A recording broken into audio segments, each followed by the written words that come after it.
Saya absensi dulu ya. Yeay. Fauzan Polis. Hadir. Sri Wahyudi. Hadir Pak. Kasman Basri. Hadir. Oke, saya rasa itu semua. Sebelum kita masuk ke materi yang berikutnya, kita berdoa dulu yang dipimpin oleh saya sendiri. Doa dimulai. Doa selesai. Saya mau tanya dulu. Ada yang tahu materi kita hari ini apa?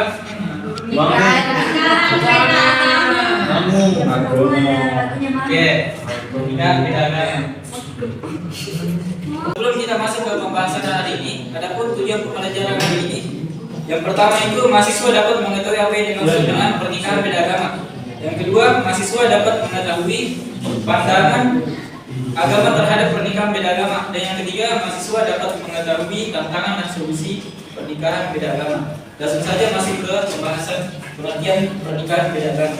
Nah, beda agama adalah pernikahan antara dua orang yang memeluk agama yang berbeda. Contohnya seorang Muslim menikah dengan seorang Kristen.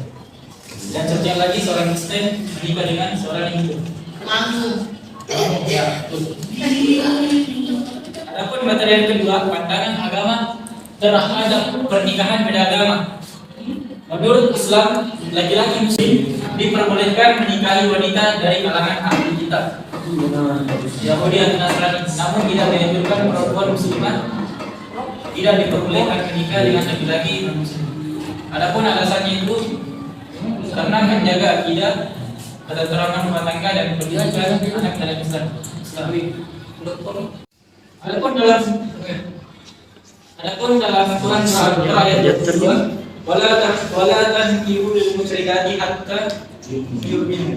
Dan janganlah kalian menikahi wanita musyrik sebelum mereka beriman. Kita lihat ke slide berikutnya.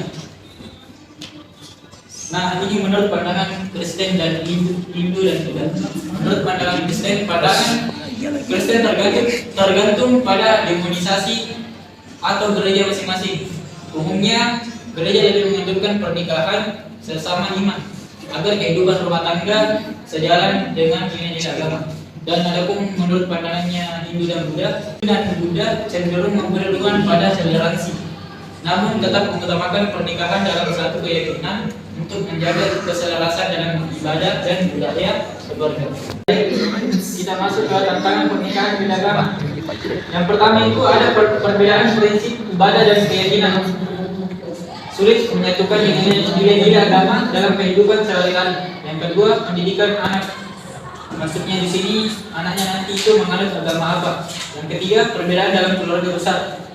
Tidak jarang mendapat tekanan atau penolakan. Yang keempat, potensi konflik dalam keputusan penting. Di Indonesia ini pernikahan beda agama tidak diakui secara hukum jika bertentangan dengan ajaran agama.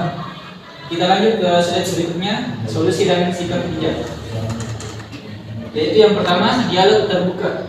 Bicarakan semua perbedaan sebelum menikah agar ada komunikasi. Yang kedua, utamakan iman. Jangan korbankan keyakinan demi cinta. Itu. Janganlah libatkan tokoh agama untuk mendapatkan pandangan yang lebih bijak. Yang keempat, pertimbangkan keseimbangan jangka panjang. Pastikan pernikahan tak membawa konflik atau keluarga. Baik, saya ingin meminta kepada anak-anak untuk membagi dua kelompok, yaitu kelompok di sini dan kelompok di sini. Dan tugasnya itu merangkum rangkuman yang sudah dipelajari. Oke. Baik, dari perwakilan pertama saya persilakan untuk menyampaikan hasil diskusinya.